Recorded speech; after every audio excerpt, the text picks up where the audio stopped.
Good evening, I'm Walter, and welcome to Concrete Block, your premier source for in-depth analysis and coverage of the day's most significant events. Tonight, we're focusing on a developing story that could have far-reaching implications for global trade and international relations. The European Union and India are on the cusp of signing a landmark agreement, one that has been described as the mother of all deals, by India's Commerce Minister Piyush Goyal. This accord, which is expected to be finalized during an EU-India summit later this week, aims to significantly boost trade between the two entities. With the EU and India collectively accounting for about a quarter of the world's population and GDP, the potential for economic growth and cooperation is vast. Bilateral trade in goods has already seen an increase of nearly 90% over the past decade, reaching $120 billion in 2024. However, both parties are eager to expand this relationship further, tapping into what has been described as untapped potential. The EU, comprising 27 member states, is looking to diversify its trade partnerships amidst challenges such as US tariffs and Chinese export controls. India, on the other hand, seeks to open up new markets for its products, including textiles and pharmaceuticals, while also aiming to reduce its dependency on other countries for military hardware. The agreement under discussion is not limited to trade. It also encompasses areas such as mobility, facilitating the movement of seasonal workers, students, researchers, and highly skilled professionals between the EU and India. Moreover, a security and defense pact is on the table, which would enhance cooperation in maritime security, cybersecurity, counterterrorism, and potentially lead to the joint production of military equipment. It's worth noting that while this deal presents numerous opportunities for growth and cooperation, there are also challenges to be addressed. Agricultural trade, for instance, is a sensitive topic in both India and Europe, with New Delhi keen on protecting its dairy and grain sectors. Other sticking points include the impact of the EU's carbon border tax on steel exports and differences over safety and quality standards in certain industries. As we continue to follow this story, it will be interesting to see how these negotiations unfold and what the final agreement might look like. The implications of such a deal could be significant, not only for the EU and India, but also for the broader global economy and geopolitical landscape. We'll be right back with more of today's top news on Concrete Block. Welcome back to Concrete Block. We're diving into the latest news from Japan, where the country is gearing up for a general election on February 8th.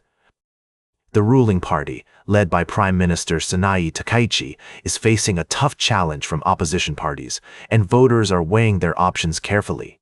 One of the key issues on everyone's mind is inflation. Japanese consumers are feeling the pinch as prices rise, especially when it comes to food. A recent visit to a supermarket in Tokyo's Nerima ward found shoppers worrying about the increasing cost of everyday items. One mother who wished to remain anonymous expressed her frustration, saying she's had to plan meals carefully to avoid buying too much, but even then, prices seem to be rising steadily. Meanwhile, the government is trying to address these concerns.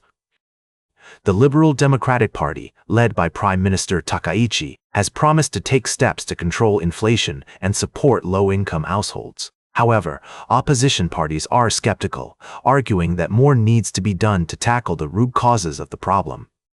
In other news, Uber's CEO, Dara Khosrowshahi, has been visiting rural areas in Japan, trying to convince local authorities to allow the company to operate its peer-to-peer ride-sharing service. The move is seen as a bid to finally crack the Japanese market, one of the largest taxi markets in the world. While some areas have begun to permit Uber services, others remain hesitant, citing concerns about safety and regulation. As Japan heads to the polls, voters will be considering these issues and more. The outcome of the election is far from certain, with many predicting a close contest between the ruling party and opposition forces. We'll be keeping a close eye on developments and bringing you updates as the story unfolds. The transport sector is also in the spotlight, with news that Japan may increase leasing fees for Shinkansen bullet train operators. The move could have significant implications for commuters and the economy as a whole. And finally, the leaders of the Liberal Democratic Party and Nippon Ishin no Kai are set to deliver their first campaign speeches ahead of the election. The speeches will be closely watched for signs of how the parties plan to tackle the country's pressing issues, from inflation to economic growth. Welcome back to Concrete Block. As we wrap up today's show, we're taking a closer look at the ongoing conflict between Ukraine and Russia. Talks between the two nations, facilitated by the U.S., recently concluded in Abu Dhabi, but it seems a resolution is still far from reach.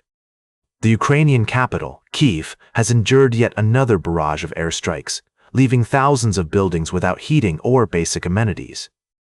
The latest discussions were led by Ukraine's National Security and Defense Council Secretary, Rustem Umerov, and Russia's Chief of Military Intelligence Service, Igor Kostyukov. Despite months of U.S.-led negotiations, the two sides remain at an impasse on key points, including Russia's demands for Ukraine to cede control of areas in its eastern provinces. The Russian Defense Ministry claimed its overnight strikes targeted a plant producing long-range drones and energy facilities linked to Ukraine's military-industrial complex. However, the attacks also hit a chocolate factory in Kyiv, killing an employee. Ukraine's President, Volodymyr Zelensky, has called for stronger air defenses and a more robust response from international partners. It's essential to acknowledge the complexities of this conflict and the various perspectives involved. While Ukraine seeks to end the war and achieve full security, Russia insists on securing what it calls the Anchorage Understandings, which would require Ukraine to turn over significant territory.